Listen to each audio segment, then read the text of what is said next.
السلام عليكم. مين فاكر المهلبية دي اللي كنا بنجيبها من على باب الشارع في الأعياد؟ اللي فاكرها يكتب لي في كومنت ويقول لي إن أنا فاكرها وكنت بجيبها منين. شايفين جميلة إزاي؟ يلا نسمي الله ونصلي على الرسول عليه أفضل الصلاة والسلام ونبدأ الفيديو. ده معايا كيلو حليب، حطيت عليه كيلو مية، يعني 4 كوبايات، حطيت عليهم 4 كوبايات مية كمان. هي كانت المفروض بتتعمل من غير حليب خالص، لكن هنشوف هنعمل فيها ايه. هنحط طبعا التحلية دي بتاعتك انتي، حبها مسكرة قوي حبها عدبة شوية. انا حطيت لكل كوباية معلقة واحدة سكر، وحطيت لكل كوباية معلقة واحدة نشا، وهقلبهم كويس جدا من غير اي حاجة خالص. حابة تحطي في الخطوة دي كريم شانتيه حطي، مفيش مشكلة. هاتي باكو وحطيه واللبن ساقع، لكن بعد ما نحط على البوتاجاز ما ينفعش الكريم شانتيه يتحط عليه. هفضل اقلب لغاية ما توصل معانا للقوام ده اللي انت شايفاه ده.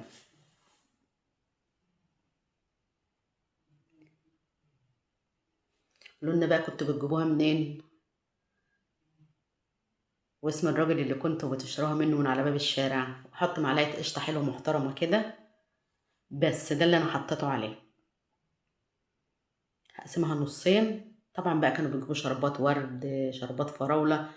انا معايا شربات فراولة، هحط منه لغاية ما اوصل للون اللي انا عايزاه. طبعا هي كانت بتتعمل بمية، كانوا بيحطوا عليها الشربات علشان كده كانت بتدي اللون الاحمر اللي هو الفاقع ده.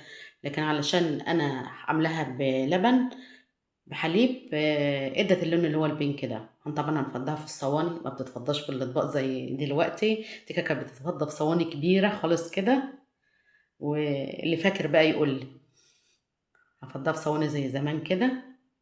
واللي حابب اي وصفات من بتاعت زمان يكتب لي يقول لي على الوصفه اللي هو عايزها وانا اعملها.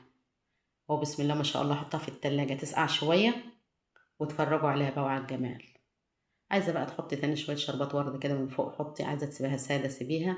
بس بصراحه كان طعمها جميل قوي، بالف هنا لكل اللي اكل. كده بعد ما قعدت في التلاجة شويه، شايفين اللمعه اللي فيها؟ جميله وتحفه والله العظيم، وطعمها حلو. بسم الله ما شاء الله. لا وقوامها بقى، قوامها جميل جدا، جيلي في نفسه كده.